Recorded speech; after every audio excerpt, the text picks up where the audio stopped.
Yeah. What's up, everybody? What's up, everybody? Welcome to Diablo's Den, episode number 2. Number 2. And we have a very special episode for smart people all over the world. We have two good friends of mine. I consider my brothers. One of my closest friends, Sacha Jenkins. Hi.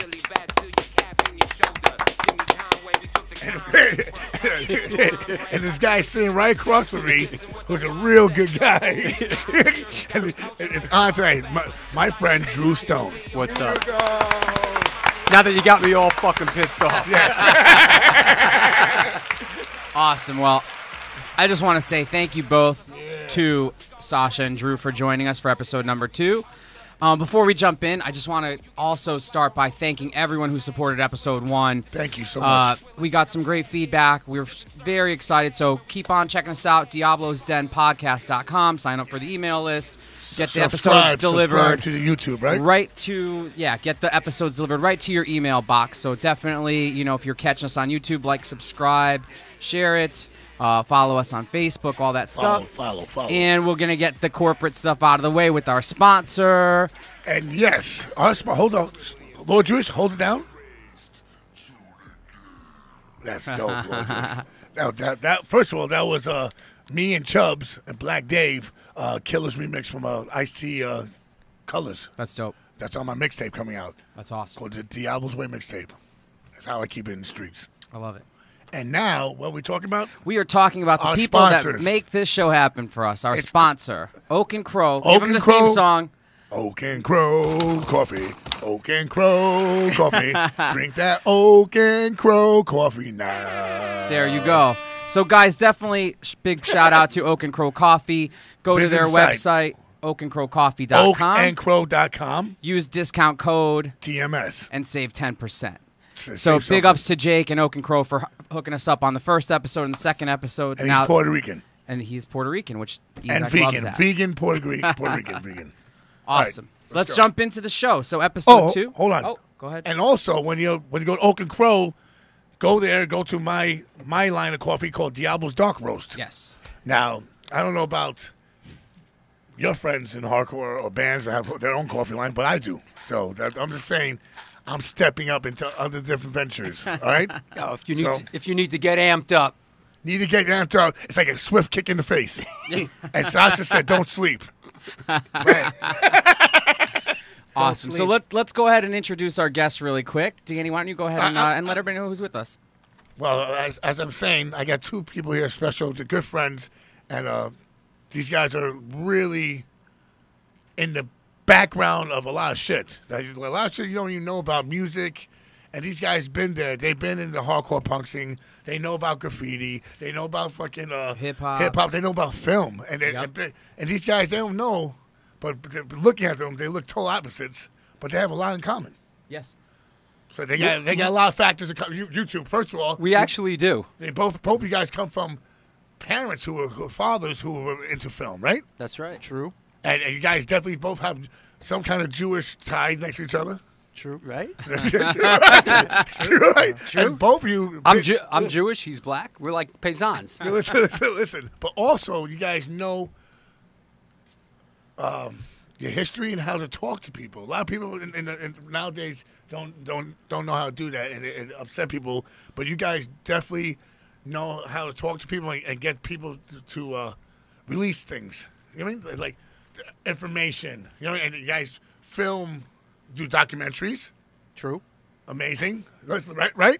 Done a few. Absolutely. Yeah. Tell Sasha. He's done many. I've done a few. So Listen. listen,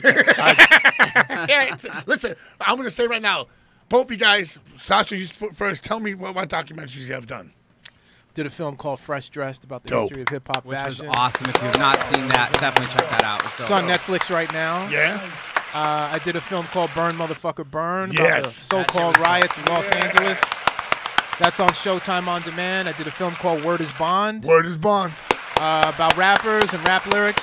Showtime On Demand right now. Yes. I did a series with Netflix called Rapture. Yes. Which is sick. We were just talking about that. talking about that. I directed the episode with Nas and Yeah, Jay-Z's. Queens, baby. And I'm in the middle of finishing a 4-part Wu-Tang documentary. Whoa. And yes, that's all. Wu-Tang. Wu-Tang's for the children. Wu-Tang. For children. See, that's just a little bit of Sacha Jenkins. Now, just don't tell what you did.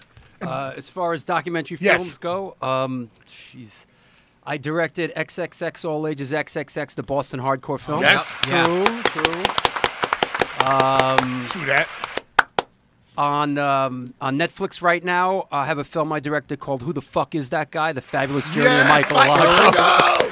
True. Yes, Michael Alago. I love you, Michael Alago. Of course, I directed the New York Hardcore Chronicles film. That's, Yes. That's right.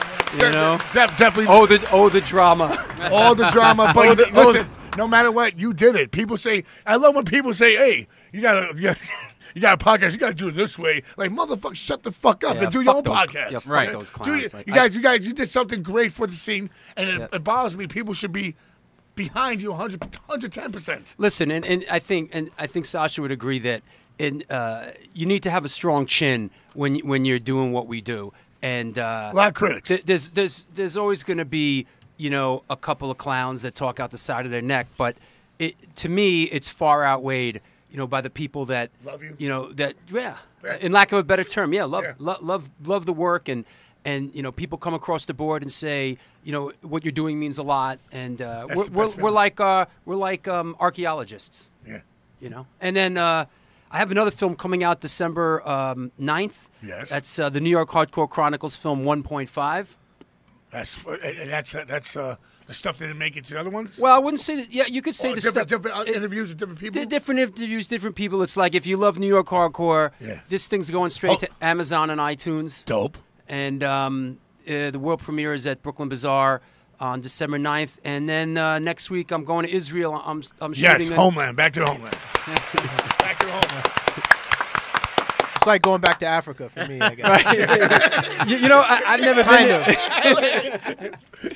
So listen. But I'm shooting a film now I'm starting a film called The Jews and the Blues.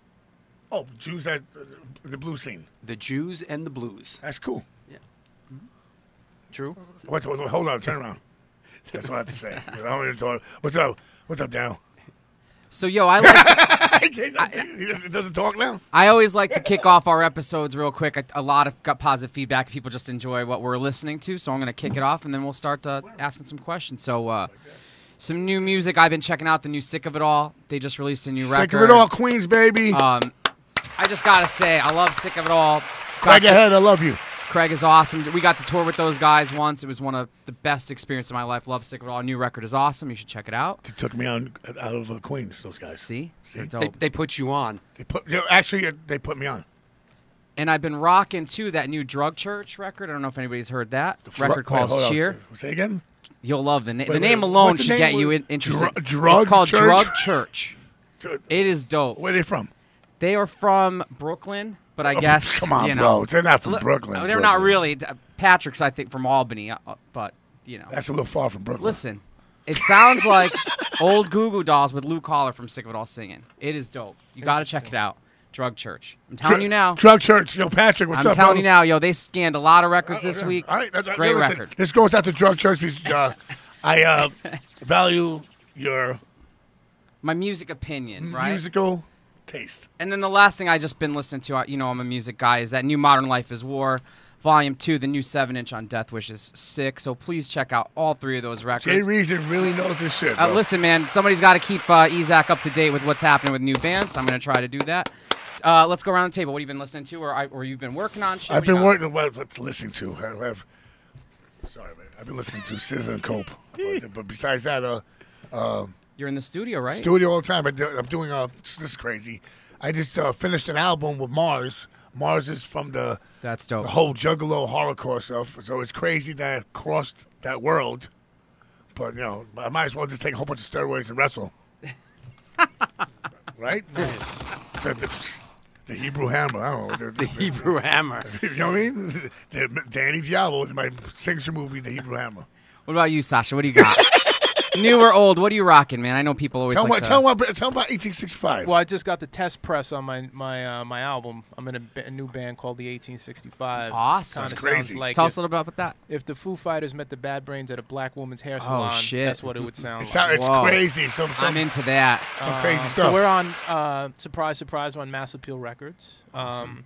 We just played Irving Plaza with Styles P and Dave East for this benefit hoodies for the homeless, and it was like, I don't know what the capacity there is. It's a lot of kids, and they were all there for a hip-hop show, and they're all looking at us yelling 6ix9ine like we're on some fucking weird shit. And I said, yo, listen, you guys all buy your fucking Metallica shirts at Target. We're going to play some rock and roll for you tonight. And the kids were into it, like, because all these kids, 6ix9ine, whatever, it has rock and roll energy, but they don't know rock and roll. Right. So you see them processing the shit, and they're into it. So it was encouraging. We got a lot of love. That's awesome, man. I'm looking forward to listening to that. What about you, Drew? What are you rocking? New shit, old shit, anything? Well, I'm practicing. I'm rehearsing the premiere of the film that I'm doing. I'm doing a set of Minor Threat songs. Oh, sick. So the group's called Seeing Red. And it's me and Mike DeJean from Queens. Nice. Shout out to Mike DeJean. Mike DeJean. Mike DeJean. Crown of Thorns and, everything else. And Goat that used to be in Murphy's Law and in The Misfits. And he's Shout out to Goat. Now. And Jimmy X that was in Leeway.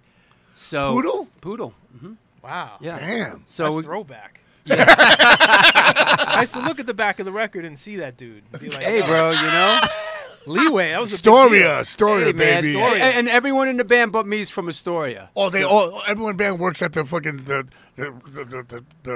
rehearsal studio. And we rehearse. That's right.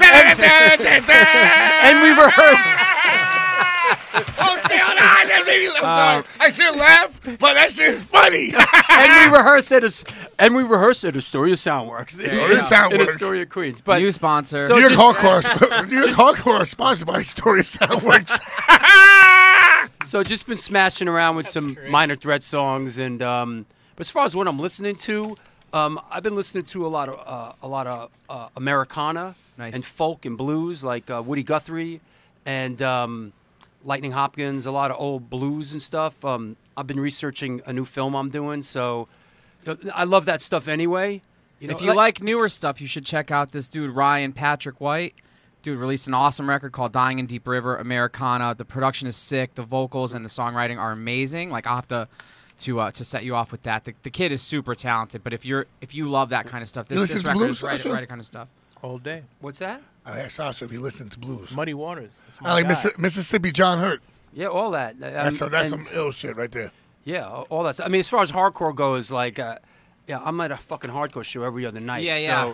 So like, you know what I mean? Like, I don't need to listen to this shit. I was trying to turn Danny on to Mind Force last episode. Wait, he hadn't heard him yet. What happened? They're great. See, at least I don't know. New album just came out.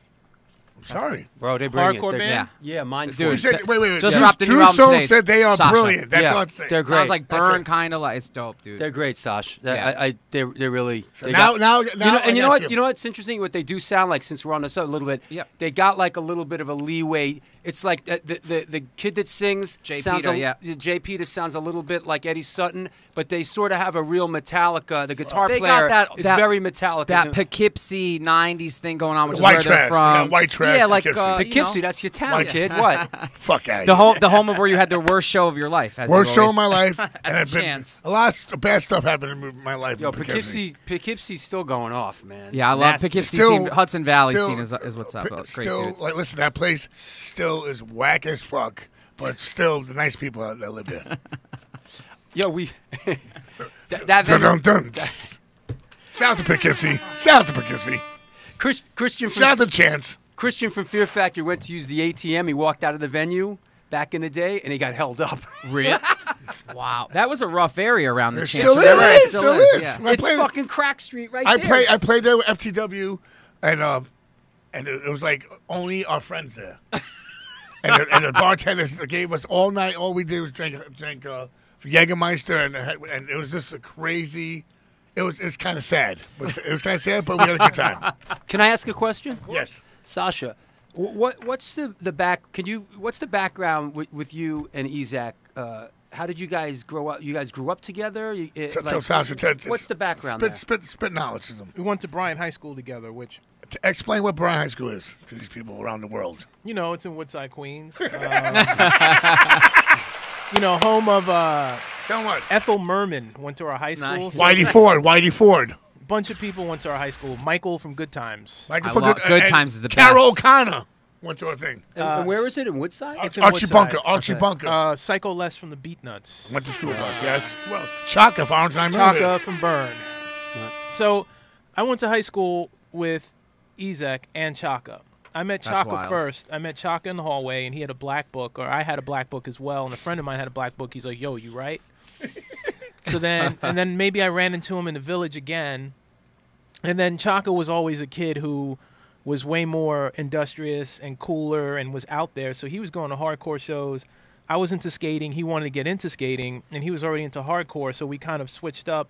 We kind of put him, me and my friend Haji put him on to skating a little bit, and then he took me to hardcore shows. I didn't know what it was. Ironically, though, I went to junior high with John Kelly from Urban Waste.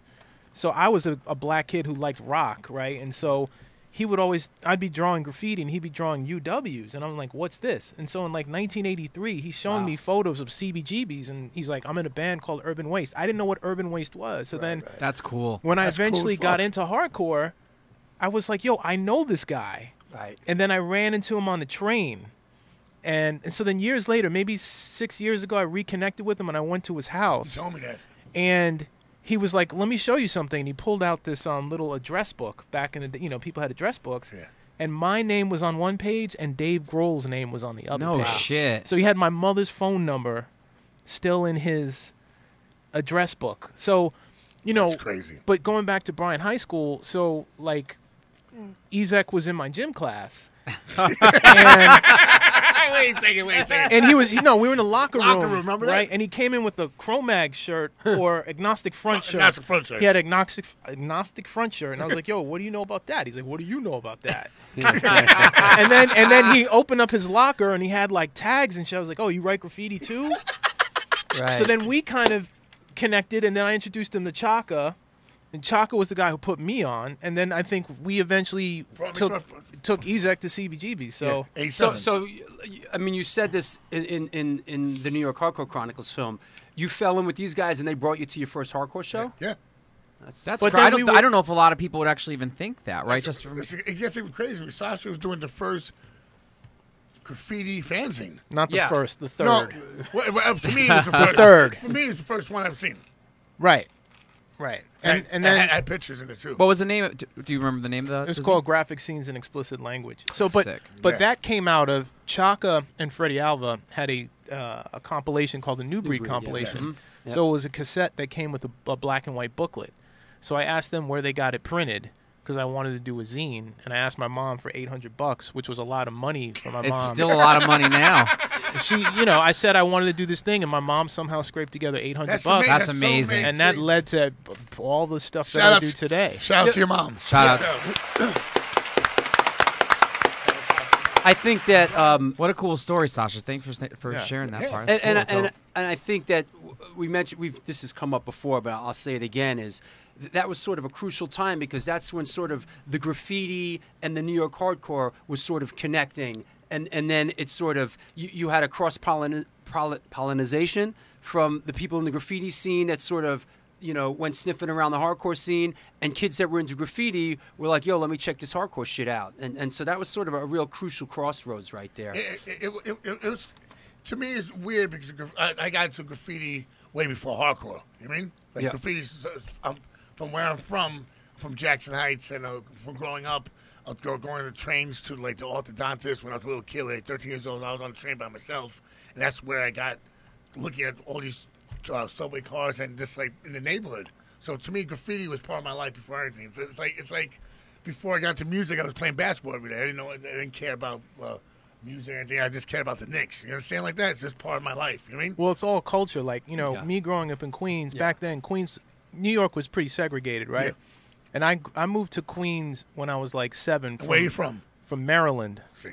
from Silver Spring, Maryland. Shout out right? to Maryland. So my mom told me to go outside and play. I went out with a Nerf football, and everyone had magic markers, and it was like, "What is this?"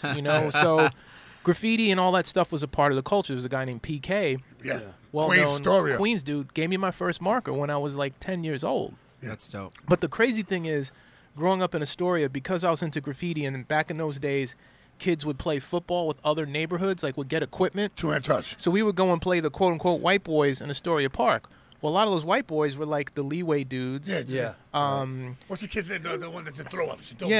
TSS guys. TSS guys, yeah. You know, all those guys. You look at KB. Yeah, you look at a film like A Guide to Recognizing Your Saints. Best movie in the world. I get chills because I used to go to night pool. I used to hop the train. Like all these things that are very true to like Astoria life. Yeah. At least what I knew beyond my neighborhood, because I was a graffiti writer, and so I was socialized with other kids in ways that. Yeah. So graffiti was actually very positive. Yeah, helped you get because it helped you network with people that you didn't know and got you out of your neighborhood in ways. Absolutely. I went to public high school. I went to public school in New York as well. I was born in Forest Hills, and I grew up in Manhattan and in the Bronx. I went to John F. Kennedy High School in the Bronx, in Kingsbridge for a while. But you know, back then, just going to public high school in New York City, it's sort of growing up in that atmosphere.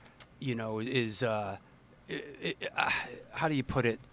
How can I put it? Is that in a certain way for me, growing up the way I did, a lot of boundaries were torn down. Like like the racism and stuff was always very foreign to me. You know, I got my ass kicked by everybody growing up in public, in public school. But that's because you're a wise ass. but has nothing to do with race. but public school, you know, really, you know, tore down those sort of. There was no. Yeah, you know, and that kind of thing, and music also. Once you know, getting into music, I mean, that's sort of like the least common denominator, you know. Well, my thing is this: like in Jackson Heights, I grew up. I always grew up the way I grew up. I mean, like I never looked. My mother. I never looked at people with just colors. And exactly. Like that because my mother is dark as Sacha. I mean, and so when Sacha first came to my house, tell the story when he came to my house, so to make everyone laugh right now. Well, I was like, damn, your mom looks like my mom. Your mom's darker than my mom. Much darker. So he's like, you're black. He turned around to me. He was so happy. I said, one time he goes, you're black. Yeah. I was like, the movie, see that's that? fucking You're great. Black. Hey, if it goes, they say it goes by your mom. So that's an original man right there. For those who don't know. So growing up, like I grew up with, it was never like how can I say, my mom like was very like kind of strict. You mean? But also your mom was like the same thing. She like if I ever said the N-word drop, which was usually I speak like that, my mom smacks me in the face every time I say it. She's like, stop! Don't say that word. Right? Yeah. Also for me, my dad grew up in an orphanage on Houston Street. So that explains a lot. Kind of does. Kind of does. So you know, I'm like a second generation of that. You know, my dad, you know, really sort of had it rough, and growing up in an orphanage, and you know, being in the streets. He was in a gang called the Stallions, a Jewish gang in the Bronx. There you go. You know, don't sleep. That's hard. Yeah, don't sleep. The Stallions, bro. And back then, the Wanderers. Yeah, kind of. And back then, like the stands, that they were like a social club. I guess that's kind of like what it was. They had little cards. They had a car that they all shipped. There was a car. There was a clubhouse. There was jackets, and like you know, that's how the Stallions. Oh, hold on. And they had a football team. They played at Van Cortlandt Park. Oh, that's amazing. Wait, it has nothing to do with that, but happy birthday, Caves. I thought a social club. I thought my man, Mr. Caves. That's right. Happy birthday. Love you, Michael. Happy birthday, Michael. Hey. But that's good. But how did you get into doing film? Well, I'll try to make this quick, but I went to Emerson College in 1981. Where's that? In Boston. I went up to Boston to Emerson College to study acting in 1981. As a few days into it, I hooked up with somebody in the cafeteria who had his head shaved, and I was like, yo, like, what are you into? Yeah. And he said hardcore, and I was like, hardcore? Like, what do you mean? Like Joan Jett? Like Blondie? Yeah. Like, I didn't have a reference to it, you know, like the B-52s. I thought I was cutting edge coming from New York, you know? And he said, no, like Black Flag. And I was like, Black Flag? You mean like the bug spray? Like what? and so he said, look, why don't you just come with me to a hardcore show this weekend? So we skated to this place, the Media Workshop, and there was like 15 kids there. and it was a band called SSD Control was playing. Yes. And it was like their third show. Is that Dave Smalley? No, Who's- that's Springer. Oh, Springer. All Yeah, right, but Dave but there was 15 kids there, and Dave Smalley was one of them. All right. And I ended up, and as soon as the band was over, the guitar player took off his guitar and they approached me, and because there just wasn't a lot of kids there, and they were just like, "Who are you? Like, what are you doing here? What brought you here?" And that's the way it was very early on in the early. There was none of this, It was very like They were excited that there was a People there, a new face, a fresh face. And so I ended up falling in with the SSD Control crew, and in Boston, and I'm thanked on The Kids Will Have Their Say. I was part of the original Boston Skinhead crew, and then eventually I kind of played out my hand up in Boston. I was in a band, the Mighty COs, and that came to an end. I came back to New York, and I started a band called the High and the Mighty, and we used to play the A7 a lot. And that's how I know Urban Waste. We played with Johnny Kelly and Urban Waste, and that's where I met. The doorman was Ray B's. Jimmy G was the DJ. Doug Holland was the bartender, and the High and the Mighty used to play the A7 a bunch of times. And then it was from there that I got asked to join Antidote when Antidote's singer left. And Wait, we were just don't go there yet. Don't go there yet. And That's Antidote. So I joined Antidote, but I always had a fantasy about playing music. And for me, job always meant something in the film business. Yeah. Like I worked in a movie equipment rental house, fixing equipment. I learned how to fix equipment early on. I drove trucks. I went out, in production, but I didn't really care to, I had a fantasy about fucking being in a band, Right. And what happened was, from being in the band and playing so many shows with so many other bands, I hooked up with somebody else who the guitar player in the Cro-Mags, Paris Mayhew, who was going to school to be a cameraman. And one day he approached me and said, "Hey, I got this band that's asking me to do a video for them. You want to help me? Do you want to produce it?" Now, at the time, I was a stage manager in a film stage in Manhattan, and the boss said, "If you rent any of the film equipment outside the building, I'll split it with you." So I was getting the equipment outside. I had a van and doing these little gigs. Yeah. And I built up enough money first to incorporate myself, Stone Films NYC, do that whole bit. And then Paris came to me. It was just one of those things where the things kind of lined up. He came to me about doing a video, and right at that moment, I had enough money. I got an insurance policy, $1 million insurance policy, so you can rent camera gear and stuff like that. And he asked if I'd be interested in doing a video for a band called Biohazard. Yes, and I want to talk about. That's where I met you. Right, and I want to talk about that whole era too. That's crazy era. But let me just finish with that. So. That's how, and then we went on this great run of doing music videos. Originally, Paris was directing, I was producing through Stone Films NYC. Yeah. We did Biohazard Punishment, Shades of Grey, and then Biohazard was managed by Rush Management. Onyx. And then somebody had the bright idea over there, probably Russell Simmons. Let's get the Rock and Roll White Boys to do the Onyx Slam video. And we did the Onyx Slam video, and it went to #1, and things blew up. And we started doing videos one after the other. Then, Paris left. We did Typo Negative, Black #1, and blah, blah, blah, blah. And then me and Paris split, and then I went on as a director from there. Agnostic Front, Gotta Go, the Madball stuff. And so I really sort of backed into the film thing. I had a fantasy about music, but now that's sort of how it got rolling for me. Doing music videos. Yeah, it started with music videos, and then crossover hip hop and hardcore mixed together. That's crazy. Yeah, well, then Onyx Slam, Onyx Shifty. We did the Flatliners videos that we talked about the other day. I did a song with Flatliners. Yeah, I saw that. And Typo Negative, Shout Black out to #1, Sepultura, Machine Head, The Youngsters with Fat Joe. Youngsters. Yeah, remember them? All that Roadrunner stuff, all the Roadrunner stuff. It's awesome. And all that stuff. So had this big run doing music videos, and then I was doing them on my own for a while. Agnostic Front, Madball, Vanilla Ice, blah, blah, blah, blah, blah, blah. Toured with Vanilla Ice. Yeah, man, I like, I have a photo. I have a photo of you and me and Vanilla Ice on that tour. I went to see you play in Massachusetts. Yes. And I got a photo of you, me, and Vanilla Ice, and we're just sitting there. That's so funny. He was all right, man. He was on the same label as Hatebreed during that time. He was scared of my dog Ajax at the time.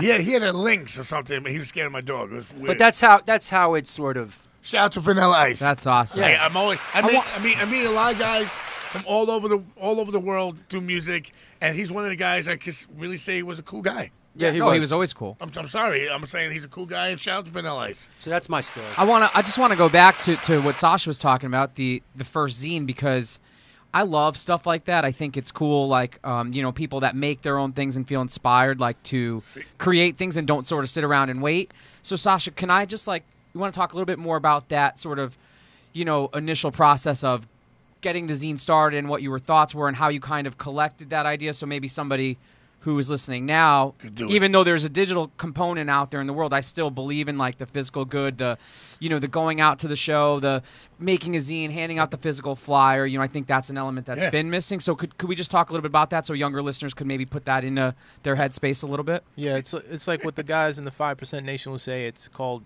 show and prove. Right. And so show and prove. That's the most important thing that I learned from hardcore, actually, and graffiti. Once you do something and people see that you've done it and you've done a decent job, people believe in you, then they're willing to help you do something else because they want to be with someone who's actually doing things. So hardcore was happening, and there was a store called See Here on the Lower East Side that had lots of zines, so I'd spend a lot of time in there. There was a zine called The Village Noise, which was really great because they had hip-hop. They'd have KRS-One, and they'd have Sick of It All. That's awesome. So I was a huge fan of that zine, and then there were all kinds of hardcore zines, and then there was a graffiti zine called the International Graffiti Times. Eventually, it was called the International Get Hip Times because Phase 2, who was one of the founders, is anti the word graffiti, which is a whole long conversation. So I wrote to Phase 2 as a kid, and I was like, listen, Phase 2, I'm a huge fan of your zine. I want to do one day too. What's your advice? And this dude wrote me like a 6-page. That's amazing. That's dope. This guy has the most amazing graffiti hand signature writing, most beautiful, eloquent. Dude took the time out to write me a letter to encourage me to do it. And so between writing the Phase 2 and then hitting up Chaka, yo, what's up with your printer? Phase 2. I had the inspiration to do it. And simultaneously, I think I worked on my high school yearbook. And so I learned the process of how to put things together. But it was a really raw zine. It wasn't that deep. No, that's cool, though. But it's like you used your sort of your knowledge from one to sort of move ahead a little bit in the other space, which is really cool because I think sometimes people don't think in the capacity that, they might be doing something, but because it's separated, like you're saying in the high school yearbook, they might be like, oh, well, it doesn't really make sense in here, but you're using a lot of the same sort of aspects to make the zine and do those things. And I think sometimes people need to, kind of. Sacha, besides being innovative and smart and fucking cool as fuck, he has one of the best hand styles. I as a graffiti writer, as a person who sees art all the time, there's I can look at Sacha's handwriting and won't get bored. Well, I appreciate that. My mom was a painter, so my dad was a filmmaker, and my mom was from Haiti, and she was a painter. And how does your mom say your name? How does she say my name? You tell me. Here we go with the mom jokes. Yeah, Here come the mom jokes. It's true.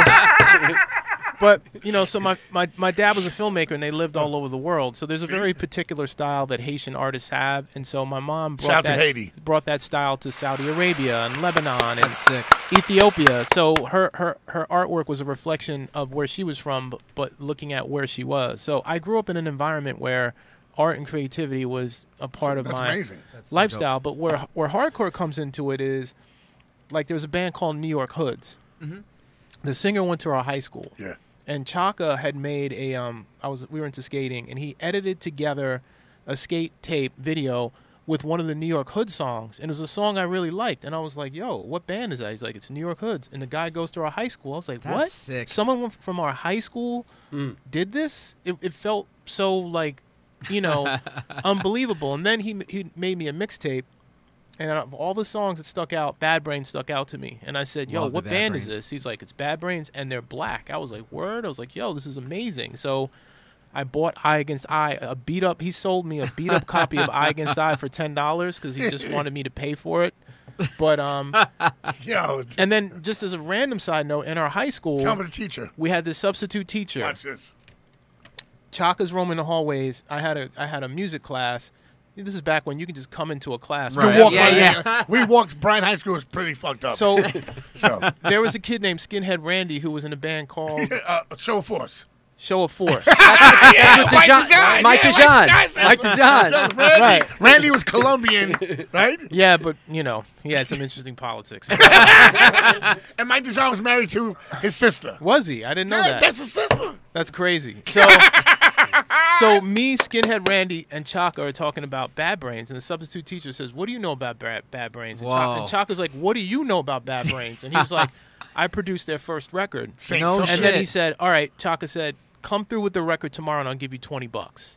Guy came through with pay to come their first. This guy Jimmy Quid. Right, Jimmy Quid. Right, Cool. right. Back when you could be a heroin addict and be a substitute teacher. That's amazing. Rest in peace. Rest in peace, Jimmy Quid. Quid was died? a substitute teacher? Jimmy Yes. Quid That was produced the Bad Brains Yes. Pay to Come? yeah. Brian- Holy shit. Bryan High School, my high school, B. Jesus. Right. My Bryan High School. Shout, respect. So Shit was going off at Bryan High School. Shit was So popping, I look Bryan. at everything in my life, all the things I'm involved Yeah. with, like I've had some kind of strange connection to it Always. without even thinking about I even it. feel like that. It's funny you talk because that's how I feel about with these. Like I have all these Yeah. weird right I throughout had the years. listen, I used to like this poor guy right here worked for Jamie Johnston, right?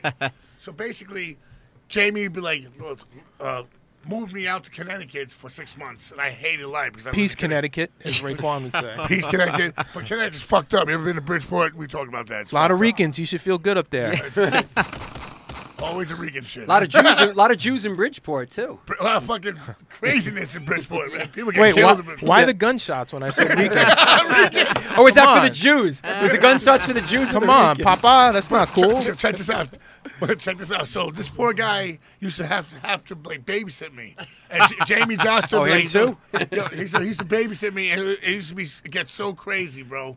But it was crazy because imagine like, dude. So I come from Connecticut, pretty whatever, Yeah. hardcore kid. Where in Connecticut? I'm like just outside New Haven, Orange, Connecticut. What's Small. it called? Orange, Connecticut. Orange? It's like a super small suburb. Orange. I'm But orange. it's funny because I was saying to Danny, like, we used to take the Metro North in and go to Coney Island High, the wetlands, all that's sort of more my era.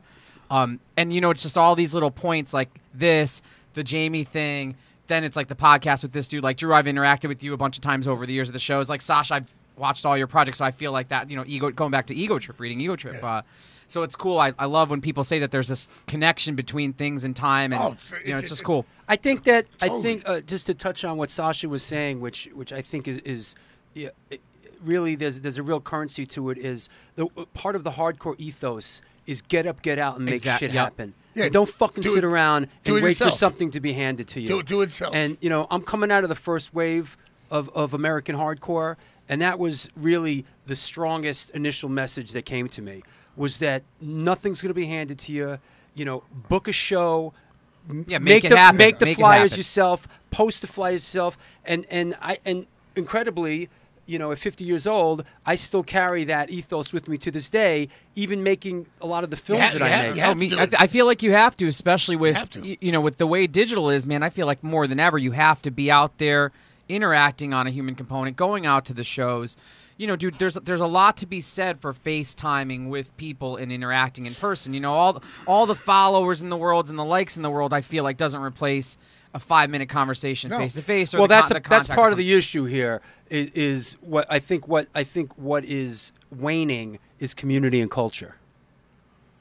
Yeah, I mean, people think that a fucking heart on the internet, Yes. and people get all emotional. Oh, she didn't like my thing. Right. Or, they unfollowed me. Like, I don't do social media because Right. if I'm not in touch with do you. not, yeah. I'm just not in touch with you. That's how it used to be. Like, it doesn't mean I don't love you. Doesn't mean I don't want to talk to you. It's just that people go through different phases in life. I'm Yeah. in a different phase. Maybe we'll connect again sometime soon. People listen. My thing is this: like, New York hardcore is very in your fucking face. Love that shit, I motherfucker. want to tell you about. I've been all over the world 3 times over. I've been every other scene. New York hardcore. I don't know. Hardcore music is the best scene in the world. I don't give a fuck what you say. Boston, all that shit to me is like I love. Listen, I'm telling you, Boston to me. I love Boston. Listen, you guys better stop it right now. No, I know. I'm just saying. Boston to me is like going to like jocks. So my thing is I wasn't cool with jocks in school. So when I see like all that weird shit, it looks like and to me never think I got DMS who are Boston, a lot of Boston friends. You know what I mean? But to me, New York hardcore is the illest. I'm saying this as. But what does that mean? What do you mean by that? As in the street shit, as in the most realest people. You mean? You say, listen, I'm a different generation. You are the older generation. I'm right under you. No, right. Listen, my take on it from being an archaeologist and making these films is a lot of people and a lot of scenes like the DC scene, like Ian and them. Those are guys that kind of got into it and then look back on it now like, that was a time of my life. And I don't want to say they're ashamed of it, but they sort of look at it like, that was a time, sort of like a juvenile time when I was a teenager, and I've moved on to other things. I get that. And there's a lot of scenes, I think, that are like that. The thing about New York hardcore is it's still current, it's still happening, and it has a long history. And not to sound corny, but there is, and of course, hypocrisy is a big part of this thing. But there's a family aspect to it here in New York. And look, we just did the Jimmy G benefit in the park. 3,000. Which was an awesome show. 3,000 people were there, including the fucking Mighty Boss Tones from Boston. Yes, that's my man. All right. Listen, I have nothing against Boston. That's my man. I'm more of a Brockton person. Right? Club 121. That's just saying. Listen, Brockton. Club 121. I'm more of Brockton. I love 121. Todd, XXL. guys, Todd, you rest in peace. Right. Todd, you rest in peace. We lost a great person, Since the best recording. guitar player in New York hardcore history. I'm sorry. Right, so we just did the Todd thing. We did the Jimmy thing. We did the Rabies tribute the year before. Yes. We did the Dr. No thing the year before that. Yes. Me and Cuz. And people turn up in New York, and we're still doing shit, and we're still making shit happen, and we will continue to. That's awesome. Yes. But New York hardcore is the best thing. I'm sorry. I'm sorry. Listen, you can talk. I lived in California.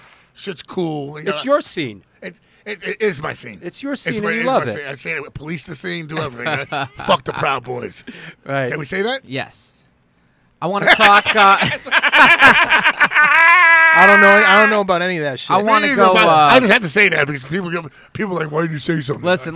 All right. That's all. I love you guys. I want to talk. I want to talk Ego My Trip. hardcore fans. I want to talk Ego Trip. Sasha's magazine, first magazine. First of all, tell who you used to work with. Elliot Wilson. Yes. And we went to school with Elliot Wilson too. I went to high school with Elliot Wilson. High school with Elliot Wilson also. Fellow light-skinned person like yourself. Yes, light-skinned. Black Greek and Ecuadorian. Very unique combination. His hair is way nicer than mine. He's got better hair than you? He has better hair than me. Look, check this out. Hold on. Now, see... How's that look? How's that look right now? Listen, you look like Frederick Douglass. It's like but let's talk about it. I'm in there. Listen, down. I'm down my black roots. Here's how you got to think about your hair, Danny. Here's a new way to think about your hair. Please. Your hair is actually superior because it is strong. It is strong. It's not weak. It's not weak. Right? There's nothing wrong with having my hair. Your hair is will be forever. Your hair has. Yo, the skull will just have the afro, right? My fucking teeth and my hair will outlast everything. You have strong curls. Your hair is very healthy. It's good hair. It's good hair. Beautiful hair. It's beautiful hair. That's how you got to think of it. Who says his hair is not beautiful? Listen. No, he's saying that this other guy has nicer hair than him. Oh, okay. I don't but my hair. I'm saying my hair looks good. Who's been telling you to grow your shit out for years? You, me. my girl, you, and my mom says grow. That's grow right. Yeah. That's right. Have you ever had your hair that long? Yeah, longer. I had my hair. I had my hair just like the last time I had 2001. The last time I had a big hair. Yeah, it looks great. Thank you. It looks great. So Ego Trip. Yeah, let's talk about Ego Trip. So the trajectory was I did the Graffiti zine, and one of the last issues I did a music review in it because I wanted to transition into something else. Then I went to this community college called Ulster County Community College in Stone Ridge, New York, on the other side of the bridge, and not far from Woodstock. And I worked on the school newspaper, and I got the bill once, and it was like $600. What? So I did a year there. I came back to New York and started a hip-hop newspaper called Beatdown, Awesome. which was like the first hip hop newspaper ever. Did that for like a year or so with my partner Haji, who I grew up with. We had a falling out. 6 months later, I launched Ego Trip with Elliot Wilson, Which is so sick. and I got the money from Henry Chalfant, who is the man behind Style Wars and Subway Art. You did a book with him. You did a book with him. I did a book with him years later, but I went to him like Columbus. Maybe it's the wrong analogy, but I went. Oh my God! I went to him asking for, I need $10,000, and I said for $10,000 I can buy a computer and I can print one issue of my magazine, and I know that I'll be able to get advertising because the last thing I did was Beatdown. It was all hip hop, but Ego Trip was more reflective of my interests, which was skateboarding, hardcore. That's why I loved about that zine. It covered. Or the magazine just covered so much stuff. I didn't know you at the time or even think I'd be sitting with you. But, dude, I bought... There was like 13 issues, I think. Yes. Yep. I don't even have them. It's yeah, sad. I mean, I had a couple of them. And dude, that shit was so awesome. Huh? I was in one or two, right? I think so. Yes. Yep, definitely. I remember driving to New Haven to get that at this little, like just some newsstand back then because you couldn't get it. It was so cool. Mm-hmm. So I did Ego Trip, and then we did a book called The Book of Rap Lists. There you go. That did well. And then we were like, what's our next book going to be? And then we wound up doing a book called The Big Book of Racism, where we pretty much made fun of everybody. Yep. And then someone gave this woman, Christina Norman, who was Big Cheese at VH1, a copy of our book. And you got And I'm at the show. She liked it. Which I love. And then that led to the all White the Rapper show, that right? led to all the television stuff. Let's talk about the White Rapper Let's talk about the White Yeah, Rapper let's show. go. Let's talk about Let's the talk White about it. Rapper show. Let's go. All right, so Because Yvonne wanted us, shout out to Yvonne, was Yvonne, like, what's up? please ask Sasha about the White Rapper show. What do you So- want I don't know guys? about He just- the White I Rapper remember, show. hold on. All right, go ahead. I remember searching there, right, being a judge, right? Right. Proud Jew. Proud Jew. I remember Everlast came up for once, right? Whitey Ford. Ill Bill came up. With I believe with Everlast. Yeah. So tell me. What was the premise? Well, we had done a series called Race-A-Rama with VH1, and it was one of those talking head shows where people, and it explored race. So one Christmas Eve, they took us, the VH1 executives took us to dinner and like, yo, what do you guys want to do next? And I was wasted, and I was like, we should do a show called The White House where we make white rappers move to the South Bronx and learn about hip hop. And they said, great, that's a great idea. That's awesome. So that led to this reality show called The White Rapper Show, where we got a warehouse in the Bronx converted. Who did the graffiti? Who did the graffiti? Everybody. I got Days. Chino, right? Chino. Everybody. Everyone I knew had them come down and paint the place. So it had this authentic like Bronx kind of flavor to it. And all these rappers, 8 Caucasian rappers from around the world. I was fucking with that kid, 100 Proof. 100 Proof, yeah. Yeah. So Shout out to they 100 moved Proof. in, or They moved in, and then they had to do these challenges. They were competing for $100,000, but at the end of each episode, they literally had an hour based on like, okay, go write a rhyme about this. They'd have to go in a room we called the ice chamber, which was like a freezer, and they had to write rhymes and then perform the rhyme. Like, that shit's not easy, bro. no, it's not at all. No. And there was a spin-off, female rap spin-off, right? Miss Rap Supreme. Right. Yeah. And what did you do? So how did that pan out? A season or how long? Well, the first season did extremely well, right? Right. And there's a rapper named Haystack. Do you remember him? Yeah, I remember the big dude. He was like a big Bubba dude. Haystack. Bubba Haystack. The white, No, white Haystack, boy. isn't he from? Haystack isn't down south. Down south. So- No, is he down south or is he from? I think he's From the South. No, it's from Oh, it's south. from South. Georgia. Haystack. So all these white rappers were pissed off about the show. They're Why? like, I fucking hate that Why? show. Yo, Why? but I'll be on it though. But yo, fuck that show, bro. Sounds like New York hardcore. So, Yeah. so Haystack was threatening Search, right? Wait. Whoa. Why? Haystack, because He lost. He got one of those surgeries. Gastric, Lost all the weight. gastric. Gastric. he was threatening Search, right? And he doesn't understand. Search is living in Detroit and is connected to some real, individuals Right. who could give a fuck about this. Could really put the pain on him. And so eventually, Haystack came around and it got smoothed out. And then eventually he said he wanted to be on the show. So all these white rappers are like, yo, your show sucks, but yo, I'll be on there. I'll fucking. So then there was a new president at VH1 and he was like, well, we have to cater to the audience, which is all women. So, So That's so whack. we did Miss Rap Wait. Supreme. Go. So we did Miss Rap Supreme. And, those if we got those numbers today, Yeah. like they'd be fucking blowing me and flying me around the world, Right. Yeah. right? But back then, those numbers weren't that great because White Rapper, we were doing like 1.8 million viewers. Wow. It was a big deal. So What rappers were on the show? That he named some rappers on that show that you remember. Brand Nubian, Bushwick Bill. Bushwick Did Bill. Bill episode with Bushwick Bill. So you bring these guys on as what was their Judges. They were like They were judges. judges. Okay. Um, It was sort of like America's Got Talent, right? but not live. You know, Right. They, I see. They had all these challenge reality show. Right, You know right, what I right. mean? Show. But we also It was entertaining. But I you know, liked it. But anything I do, I try to use it as a way to have a bigger conversation about things. So Persia, Sure. who was a white rapper from Rockaway, who's she grew up in the hood, but she happens to be white, and she uses the N word. What was she? She was something else, man. She was like Middle Eastern. Yeah, you just said he's No, her name was Persia. Yeah, I don't fully know, Her but name was Persia. Okay. All right. She might be Iranian. She might be Persian. I don't know what the fuck. either way, she is. she's on a Armenian, show. whatever. She's on a show called The White Rapper Show, and she liked to use the N word. So we did this thing where we made her wear this this heavy ass chain. It weighed like 30 pounds. It said N word, and she had to wear that shit for days. And Oh then my God. it opened up a conversation about the word and who Right. can and who And you shouldn't say listen, it and whatever. Can I talk to you about? That's a whole podcast in itself. Yeah, man. no. You're supposed to do a documentary about that. Been working on that, but people are scared. No, I'm not scared, bro. I know you're not scared of the N word. I was wondering how he was going to pull off this podcast and not go. No, I'm very, very articulate. Latinos love the N word. Yeah, they do, huh? Only special Latinos have African blood in them. That's right. Huh? Only special Latinos with African blood in them. But you look at where America is.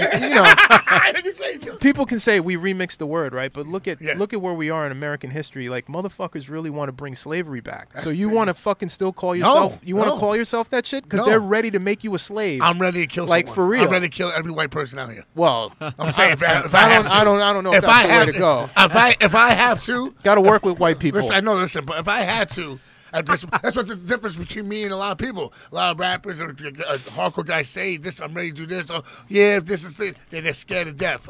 If I say I'm going to do something, I do it. If I say, Sasha, don't worry, we're going to walk into the office and I'm going to chop someone's head off for you. I'm chopping someone's head off for you. Right, but we don't need to go there. No, I'm saying, I think it's a slippery slope. No, man. it's that slippery slope. It's called a lot of people. A lot of people nowadays are just pussy.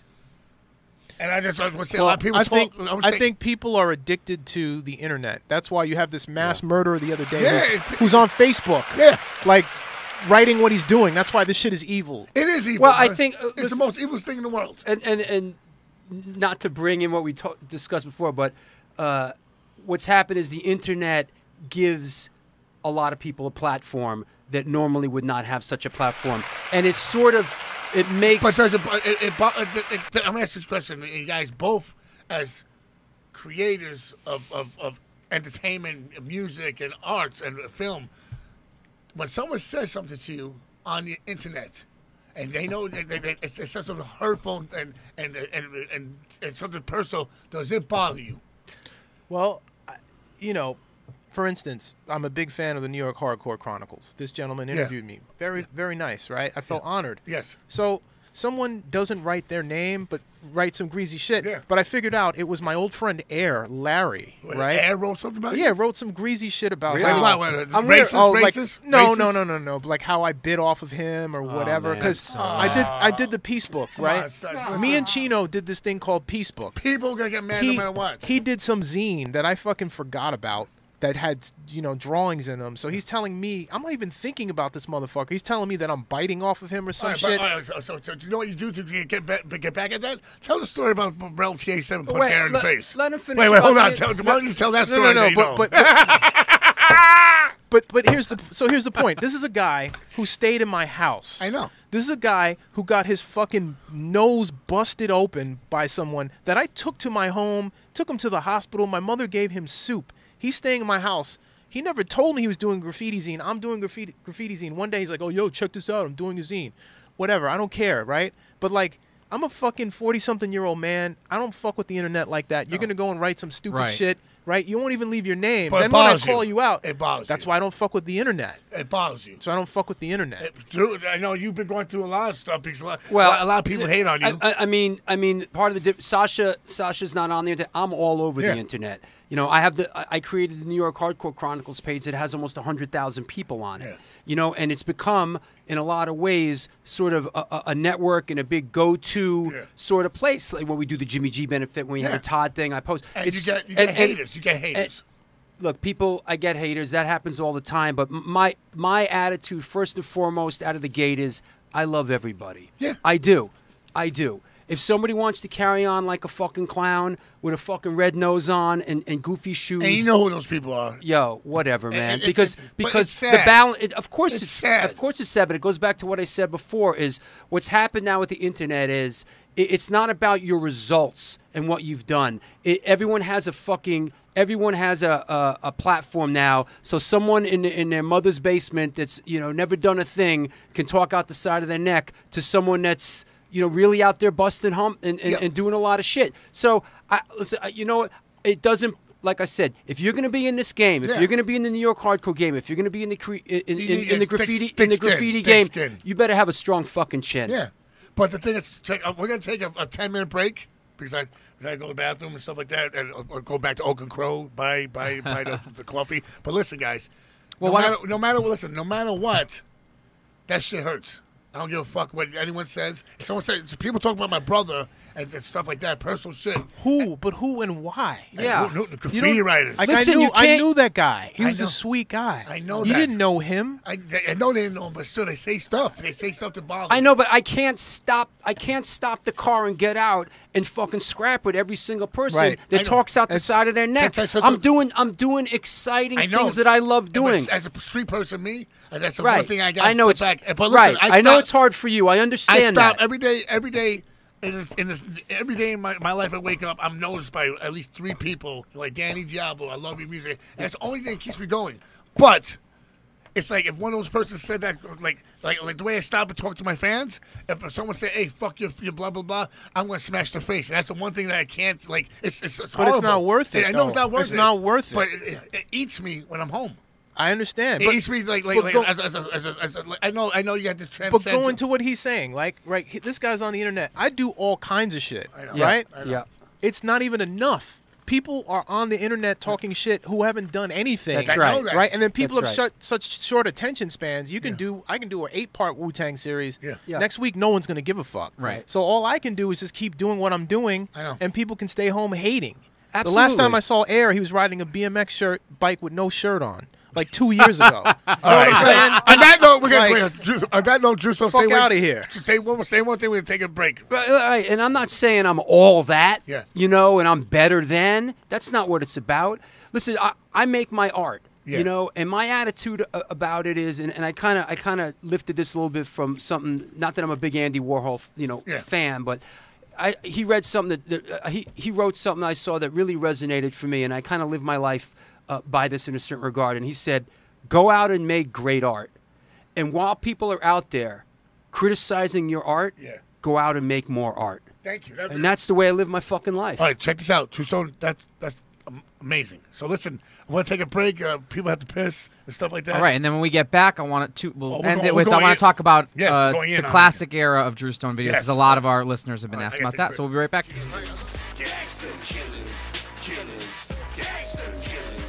Yes, we're back. We're back. Sorry about that. Haha. We are human. We're just have some really good stories here with Sacha and Drew. This is real cool because I told people episode number 2 has to be for smart people. Because I'm going to try to dumb it down with Danny Diablo. Listen, a lot of brainiacs in New York hardcore. Right. Shout out to all my Astoria guys. Right. That's right. Sniffing glue in Astoria Park under the fucking bridge. Shout out to all the Astoria guys. Ditto, Astoria Lou, Jimmy X, Nandi, Mike DeJean. Listen, James fucking DeJean. I got a shout out to this week in bullshit. Going deep. This week in bullshit news. My boy Knight, I got did a cartoon film. I got to shout him out. That shit's dope. That's just dope. Right now, I just want to listen. I want to talk to you about. You know me, Drew, when you first met me from the Biohazard era. Yeah.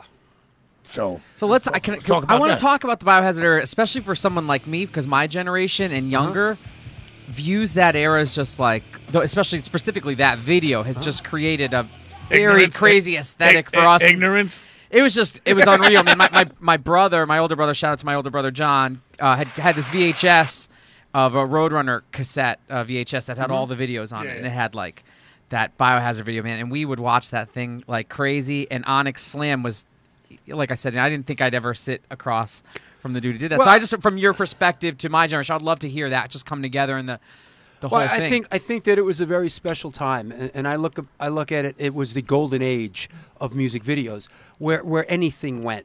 You know, you could really come up with any kind of crazy stage diving off a bridge. It's like let's go, you know, and you could do anything. And really, when we did the Biohazard Punishment video, how much was the budget? You guys have big money. Yeah, we got to know the budget. Wait, hold on. Let's say nowadays you get a video for fucking $1,000, $500. You know what? I'm how tempted to say, listen, much? It's a long time ago, but I'm almost tempted to say that the budget for Biohazard Punishment, 300. No, I think it was like 18 grand. Really? 18,000? That's it? I don't remember, honestly. Wow. That seems low. Yeah, maybe I don't remember. For some reason, That's the Jew in you. Don't remember. Yeah. It was. I really don't remember, but keep in mind that was the first one we did, and things started rolling. How out. much? And how did that? Oh, sorry. How did that come together? Did you have a concept for the video with Biohazard? Did you get together with how did that all come together? Just the whole aesthetic. Well, a lot of the vision, the concept was the vision of the director Paris Mayhew that was in the Cro-Mags. But what happened with Biohazard at the time, I gotta say this about Biohazard. I saw Biohazard a couple years before that at CBGB's, and I didn't think they were very good. It was like 2 long hairs, 2 skinheads. Damn. I was like, yeah, I get it. Damn. You know, nothing. It was at a matinee. You know, in a way, it was. I didn't think it was very good. You know, but perseverance pays off, and they worked hard, and you know, they got a lot better. And by the time we did the punishment video, you know, they were really on a roll, and they really spoke to not only hardcore kids, but they spoke to metal kids. Yeah, right. And they really crossover. Yeah, they really, and a lot of people don't, in the shifting sands of time, don't give Biohazard credit, but they opened the door for a lot of bands, and that punishment video, when we did it, played on Headbangers Ball for 14 weeks in a row. No, they were. I'm going to tell you something right now, and I'm going to say just from me, as being a little kid and going on tour with Sick of It All, Shit Terror, Biohazard, and Fear Factory. Yep. I went on tour with those guys, Sick of It All too. And I want to say, like, a lot of people, I know people have this beefs and everything, but Billy Biohazard, Bobby. Yep. I love you, Bobby. I love you, Billy. Evan, I love you too. All these guys, I know people have beef with, they take sides, but those guys were always good to me, and they always, when I got stabbed up and I was in the hospital, they visited me. Yep. I'm just saying, I got shout. I have a love for those guys because I really love the first record. That's to me. But everything, I have love for them. Everything you've heard about, like the way Love we you did guys. that video, is true. I mean, we fucking went up onto the Brooklyn Bridge, you know, and we didn't have a permit for it. And, you know, back then you could pull shit like that off. Yeah. And we went up there and you know, it was also a different time. Right. You know, this was pre-9/11 and Right, everything. right, of But course. we went up there, I think, if I remember correctly, it was like we went up there like on a Sunday morning-ish, and we went and did all that, you know, and it was like, it's iconic. Yeah, I it's mean, crazy. that imagery. And I think what Biohazard did and what that video did was it inspired a lot of people to go out and start their own bands Yes, and totally. do their own thing. And a lot of people saw that and said, wow, if these guys can do it, I think I can do it too. And a lot of people were in the punishment video, whether it was Ezak or Freddie. Yeah, there's a lot of New York hardcore Freddie, dudes in that or, video. Or Kevin Bulldoze, Oh, or God. Roger, Yeah, or everyone- the all subs. there. Everybody's in that We video. did a piece in it, a graffiti Yep, piece yep. too, remember? And BMQ. New York hardcore. It's and like a time capsule almost. it too, really in a way. is. Yeah, it's cool. It really is. And I have to say that rolled into the Onyx Slam video. So, do you think had they seen that video first and then approached you to do the Onyx, or you? Yeah, it was the same company. Yeah. It's awesome. It was Biohazard was managed by Rush Management. Can I tell you something Rush else? Management managed Onyx. Can I tell you And then hold on, I got all something these videos, when we had that run there, they were all linked together. Biohazard Punishment, Onyx Slam, Biohazard Shades of Grey. Jam Master Jay. Then we did Run Did DMC. Onyx, Then we did Man's Run Onyx. DMC. Ooh, what you gonna do? Right. With the Onyx guys in it. Then we did another. Then we did Onyx Shifty. Then we did Biohazard fucking Bionics. It was almost like the cinematic universe. Yo, it was like 6 videos that we did. Yeah, That were that's all sick. linked together in that era, and it was a golden time. It was a very special True. time. So Jam Master Jay signed Ilex and produced Ilex stuff. Now, Jam Master Jay was good best friends with Steve LaBelle from Queens, who used to hang out with Lash and all the KAC guys. Now, the KAC guys used to watch Run DMC perform in right by St. John's University up in Union Turnpike, and Frankie and Johnny's a little bar that Steve LaBelle owns. Now, in the bar, we used to go down, all of us, to meet the KC guys, lashing them. And since we were in the hardcore scene, they like hardcore metal, we used to slam and everything. So that's how they got slammed.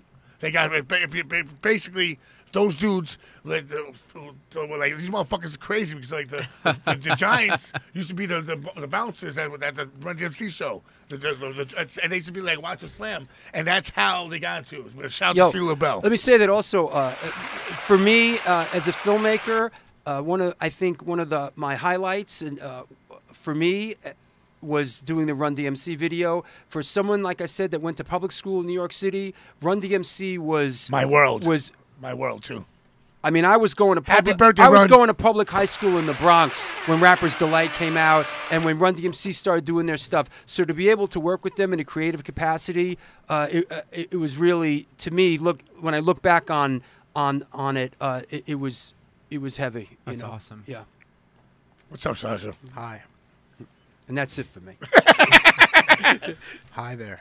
What's up? Was Run DMC in your world? Yeah. I mean, growing up in Queens, Yeah, of course. Yeah. It's everything, man. Yeah. I mean, they brought it all together in ways that people hadn't before that. And, I remember, knowing Ezek, and, me and Ezek were actually in a band in high school. Tell him what's up. Tell these motherfuckers what's up. With a band called 5-0. 5-0, B. With Harry from 25 to Life. Yes. On drums. Really? Yes. In his garage. No shit. Yes. Yeah. Yes. Wow, I didn't know Harry had that lineage. Oh, Harry was good friends with my brother, too. Yeah. So, and we named the band Sluggo. And then we named it 5-0. 5-0. I know that's not a good look for Ezek to call it 5-0. Maybe that's why the band never went anywhere beyond the garage. But the thing is, like, Sacha, is people look at us, they like I love Sacha because I love Sacha. You mean, it's cool that, it's like, I'm who I am, you're who you're, we always will be who we are, but it's like, it's crazy that through music, we got out there through our arts, and people know who it's up through our arts. That's crazy, man. Well, that's what's cool about, basically hardcore and graffiti, it's just a bunch of dysfunctional people creating community. Right. Because if you're into hardcore or graffiti, You're already fucked up. There's something wrong with you, right? Absolutely. But that's where it's like the internet and like people getting older, like, you could still be into hardcore and be older, or you could still be into graffiti. But if you're still on the shit that you were on when you were fucking 17 in hardcore graffiti, you're still mad, you're still talking shit on the internet. Like, it's sad. You're still fucked up. Yeah. Like, for me, graffiti, dude, I got to go to graduate school of journalism at Columbia University. Yes. That's dope. I got paid. Tell 'em. I got paid to go to Columbia on the strength of my knowledge of graffiti. Wow, How that's dope amazing. is Okay, that? graffiti has been good to me. Yes. It taught me marketing. It taught me branding. Yes. It taught me identity. It taught me networking and politicking. I learned a lot. There's a lot that you can get from graffiti, right? Yes. But it's like, if you're still holding on to what you got from graffiti when you're 15 and you're like 58, A beating from my mother? it's sad. Well, I think that part of it is that there has to be a progression in some regard. Yeah. And I think what we have, and to bring it back to the internet thing, is you have a lot of people that go on about back in the day and all that shit. Yeah. And they sort of, it's like a big fish story. They're stuck in the It's past. almost like they're rewriting, or they choose to rewrite their own history as they. Or we could call it their Stalinizing history Right. in a certain regard. Yeah. But they go on and on about what happened, in the A7, or what happened in the golden era, in the early days of graffiti, and they're sort of stuck there. I'm still here. You're Right, still here. That's right. We never Right. left. Right, and I think that part of it is, there has to be a forward progression in some Right. regard, or else you're like, an island, and one thing that really bothers me is when you have some of these people that go on and on about, back in the day I was there and you weren't, and this and that, and I fucking hate that shit. Listen. Like, you know what I mean? Get up, get out, and get, these are the good times. I mean, everybody who knows, the first thing I ask everybody is what you're working on now, right? I mean, you know that. To me, I've done a laundry list of things, but if I can't tell you the most relevant thing I've done in the past 4 months or 3 months, then what's the point? So I agree with you guys. I think a lot of times too, again, from my generation, just being the younger one, a lot of stuff gets rewritten and gets either the cool somebody wasn't cool, but they were a great band, they get written out, this or that. So I always appreciate things like this where people come back in and sort of open it up to tell people the stories about how things And work. you look at you, when I first met you, you look at you think, oh, so he's a white kid. First of all, this kid's Cuban. That's True. first of all. Both my parents from Cuba. So this kid, kid's smart as fuck. He did everything himself. Zach. Listen, like this guy worked for Jamie Josta, and as I said before, like this guy held it down, bro. You know what I mean? He held it down. Like I don't know anything about computers. I don't know anything about fucking sound scans. This guy taught me all that shit, bro. Thank you. You know, it goes back to like in the world of graffiti. If you're like a lesser known or you're called a toy, right? Right. But the thing is, you can't have kings and queens if there aren't a kingdom of toys to like admire your work or aspire to. Toy killer. So it's like, yeah, I was a toy. So what?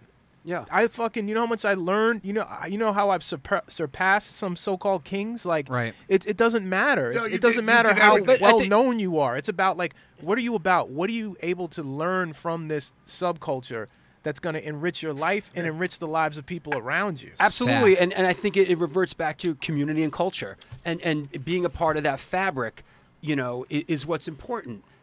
Different people bring different things to the party, and that's what makes the whole. And that's what I feel makes the New York hardcore scene what it is. And that's, now I don't have that much experience in the graffiti thing. Good for you. You're better off. I know, but I certainly feel your pain, brother. But you know what?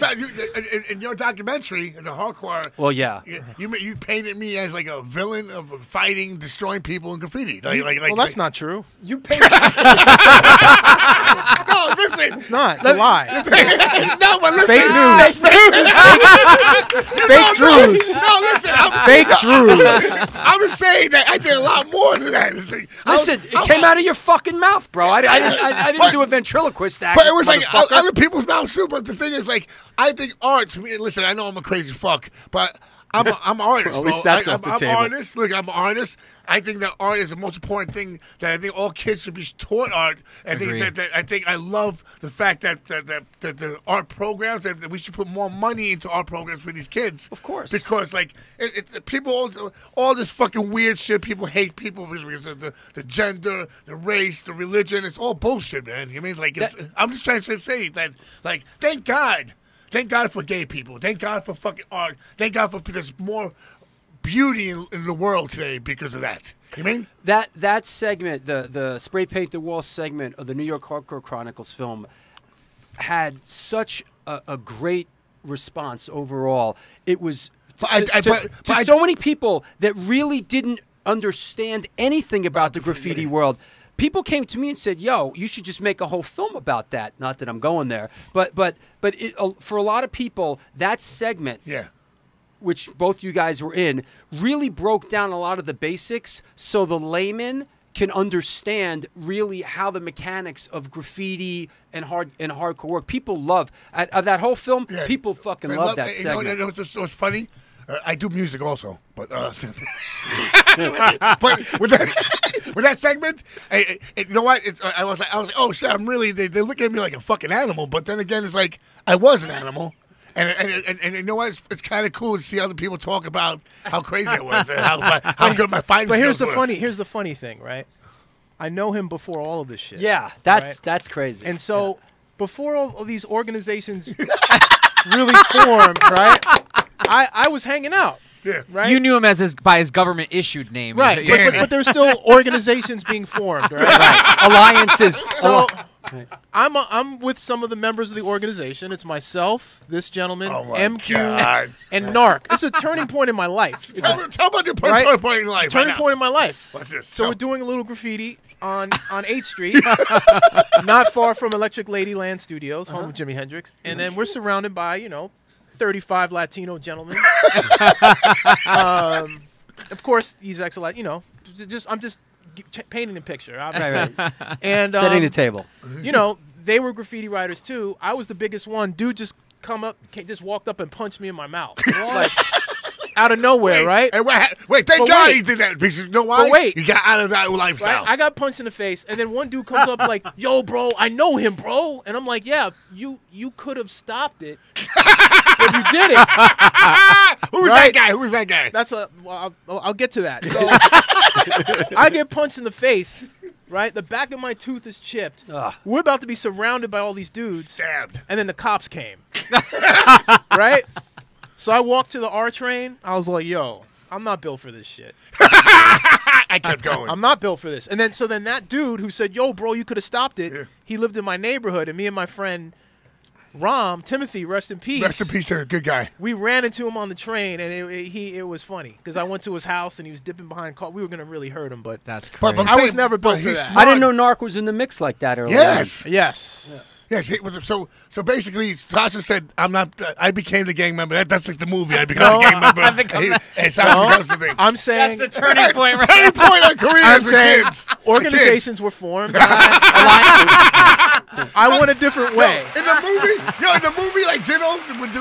You got the camera looks back at each other. He's walking towards a nice neighborhood. You're on the train. Like, no, man, come on. Catch his tags. Listen, peace, Sacha. See you tomorrow. Catching tags, stabbing people. That's it. Punch me in my face. We're good. Peace out. I'm not built for this. And tell me, MQ, what was MQ doing? What was he doing? Yeah, he was catching the tag. MQ he was writing graffiti. It was his beef. I got punched in the face for MQ. And I said, you know what? I'm good, guys. Yeah. Peace out. Hey, getting one big, not to go back to this again, but getting MQ on camera. Oh my God. Was really a coup d'etat, and people ask me, like, out of everyone you've interviewed, is that real? Is that real? In all my films, whether it's the Ilago film with Cyndi Lauper and the Metallica guys, or the hardcore film, people say, "Yo, Drew Stone, like, what interview really meant the most to you?" And I say, without a doubt, MQ. Wow, because that to me, I know how much gravity. I know how much gravity was involved with that. New York hardcore. Brain surgeons. All I have to say right now, MQ is one of the illest graffiti writers in the world. Yo. I'm glad he's my best friend. He's my brother. I love you, MQ. Love you. Shout out to MQ. Shout out to MQ. For killing the whole fucking world. Yo, I'll tell you. DMS, yo. A quick DMS, nigga. I said that word. Whoa. Hey. Whoa. Do we really need to go there? We made it almost to the end, too, man. It was almost to the end. Just say ninja. All right? I can't say brother. That. Brother. DMS brother. I say brother. Wu-Tang guys say brother. I say brother now. Do they? Is that right? Brother? Yeah, when they do their rhymes. Yeah. They'll say brother. They won't say the N-word. For real? Really? Method Man doesn't curse anymore in his rhymes. What? Whoa. He doesn't curse in his rhymes anymore. You better ramp up your game, son. Listen. From now on, I'm going to try my best. Motherfucker, stop it. I'm going to try my best. Listen. I'm going to try my best. I love you the way you are, bro. Don't change, please. I can't say ninja because the juggalos say that. Do they? That shit Instead of the N-word? Yes. I did. Well, good for them. At least they're progressive. I bet no one thought that Sacha Jenkins was going to shout out to the Juggalos. Yo, when we did the White Rapper show, we went to the Juggalos headquarters. Well, you got to tell us that. With Search, and he got emotional. He was like, Search did? Yeah, because they had like a whole warehouse full of shirts. They had their own internet radio and all. Yo, no, those guys are. I did a video for them. He's like, I never thought hip hop would get to this. But he was choked up. Wow. Yo, their shit. Yo, the fucking Juggalos. No, that Hatchet Records or whatever. Yo, I did. No, it's ICP. Not Shout out to Hatchet ICP. Records. It's Psychopath. Shout out to Psychopath Records. Shout out to DJ Clay. Shout out to fucking Mars. Shout out to Force 5 Records. Yo, all the Juggalos worldwide. Shout out to Blazing Dead homie. I did an ICP video.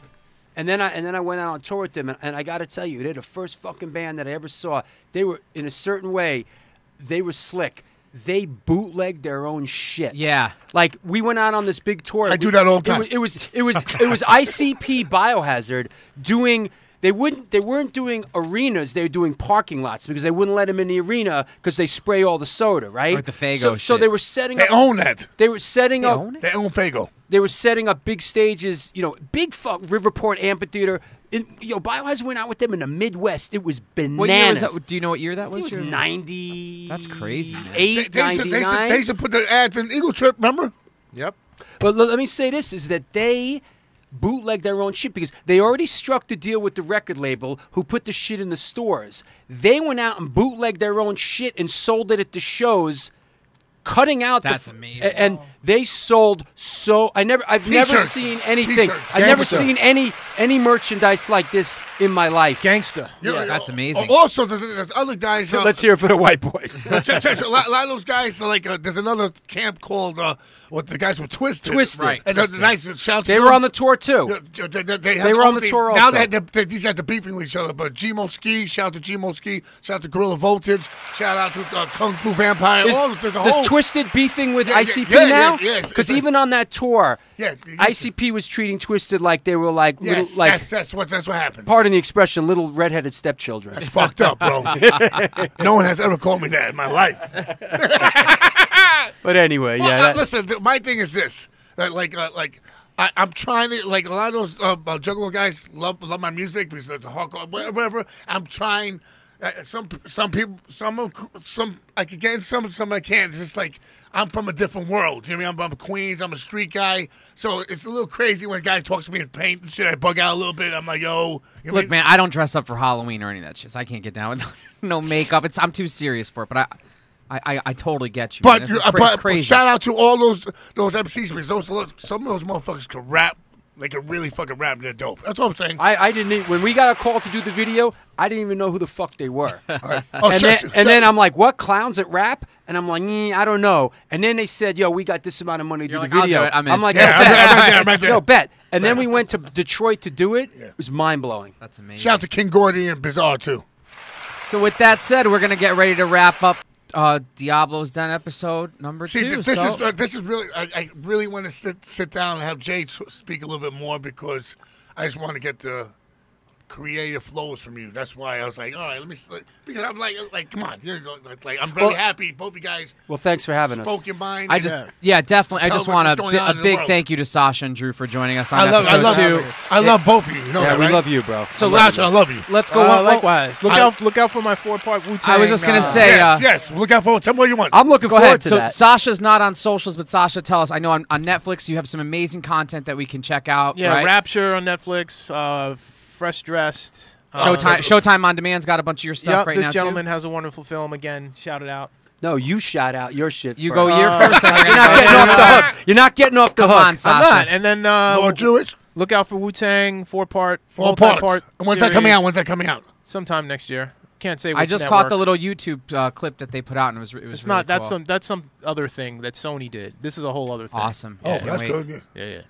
And then Drew, I know you got Hardcore Chronicles 1.5. I got the world premiere of the New York Hardcore Chronicles. Plug that for us a little bit. 1.5. Sasha's in it.